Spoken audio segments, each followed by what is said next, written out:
Quando os preços estão subindo demais, o remédio que você tem para essa medida é os juros. Então você sobe os juros para tentar controlar esse preço, o acesso ao crédito vai ficar mais difícil. Agora, quando a gente teve uma guerra, ou seja, você tem ali um comprometimento em relação à oferta, né? Então vários produtos que eram ofertados não são mais ofertados por causa dessa guerra. Você tem, antes da guerra, uma pandemia. Então, quer dizer, o número de produção diminui demais também, porque você tem fábricas fechadas, tudo isso. A oferta diminui. Aumentar os juros nesse cenário foi um remédio eficiente, ou está sendo um remédio eficiente, ou você entende também que essa pauta pode ser discutida?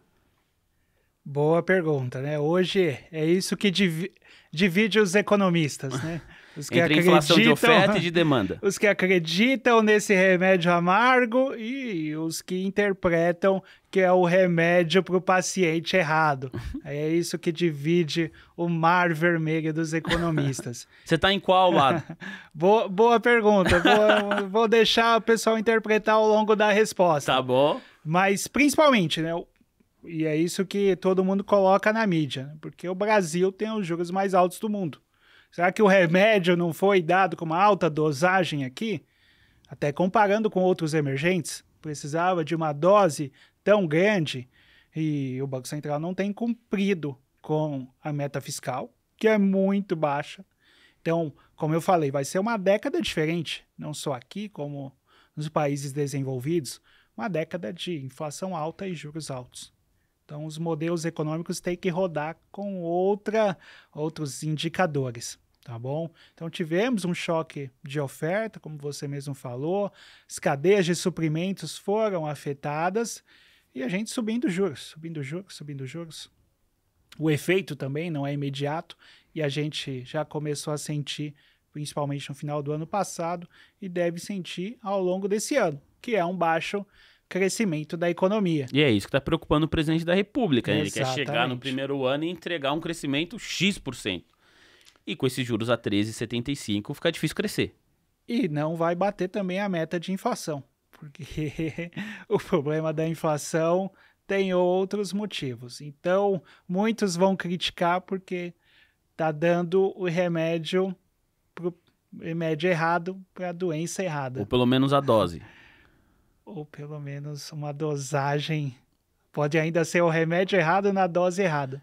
Você, assim, eu tô acompanhando o mercado mais de perto há cerca de 3 anos, que é quando eu cheguei aqui no TC estudando para montar a TC Rádio, né, junto com todos os colegas aqui. Belo trabalho. Ah, que bom que você tá gostando, bom saber que você acompanha também, só aumenta a nossa responsabilidade. Mas eu já ouvi pessoas que elogiaram Roberto Campos Neto, nos dois sentidos. Quer dizer, entenderam que ele acertou em levar os juros para 2 no momento mais agudo da pandemia, a fim de tentar motivar, né, o consumo, fazer com que a economia do país rodasse, girasse. E isso também fez com que houvesse um movimento interessante no mercado de capital, porque muita gente não quis deixar o dinheiro na renda fixa com os juros a 2, então foi para a renda variável. E essa mesma pessoa entende que agora está certo. Você não tem um arcabouço fiscal, você tem um governo que, historicamente, é mais gastador, você não sabe onde isso vai parar, o Banco Central é independente, você deixa os juros altos. Outras pessoas, já acompanhei, que acham que o Roberto Campos Neto, que representa, né, o Banco Central, o presidente da autarquia, errou nas duas pontas.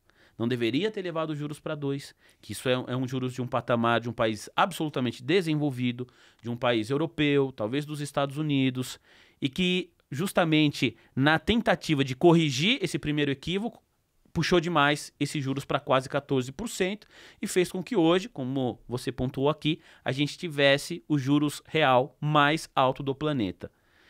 Como que você se coloca no meio dessas duas narrativas, assim? Olha, eu vou até usar a sandália da humildade, viu? Um pouquinho, é fácil criticar depois. Engenheiro de obra pronta, né? Engenheiro de obra pronta, vou usar um pouco a humildade. Você é engenheiro, né? Não. Ah, achei que você tinha se formado em Sou engenharia. Economista, fiz técnico em eletrônica, aí pulei a engenharia. Então, não vamos bater. É um momento, obviamente, é importante até, né? o que a gente tem nos livros não tem uma fórmula mágica. Olha, fiz a conta aqui e deu isso. Não tem uma fórmula mágica, ainda mais no momento de pandemia, e ainda mais agora. Você vê, por exemplo, né, o Fed nos Estados Unidos vem subindo juros aos poucos.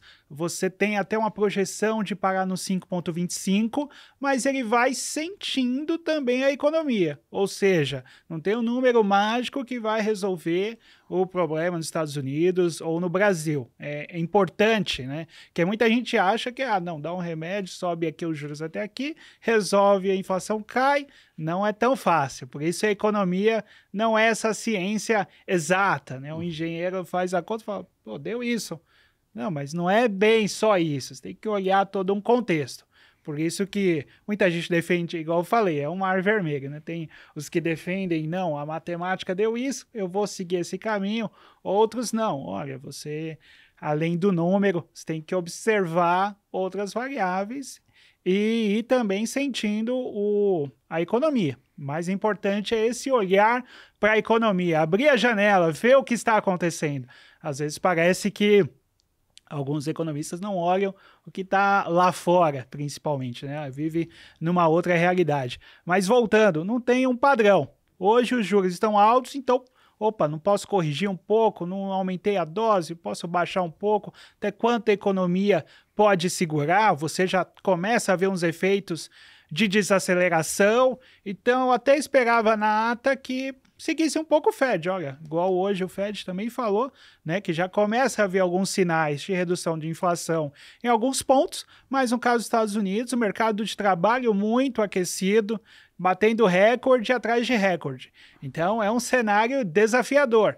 E no Brasil também, a gente teve um aumento do emprego, outras variáveis melhorando, outras não, então você tem que ter ali um medidor. E também, como não existe um número mágico, ele pode ir dosando isso para cima ou para baixo, e é importante até que o presidente do Banco Central olhe para isso.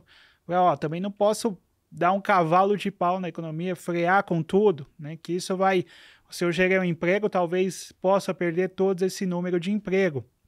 Então, eu acho que ali esperamos que ele observe mais esses dados e, se melhorar o cenário, comece a baixar um pouquinho.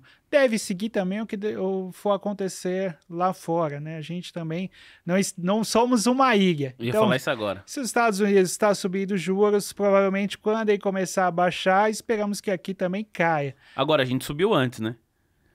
Então não adiantou de nada. É o que eu costumo dizer. Você largou na frente, o problema é seu, a corrida começou agora. Mas eu já estava correndo, né? Eu dei 10 voltas na pista. A professora chegou agora, você vai ter que correr as 10 agora. Então, é o que eu costumo dizer, fazer essa analogia. Largou antes, mas ninguém estava olhando para você, ninguém viu você dar essas 10 voltas na pista.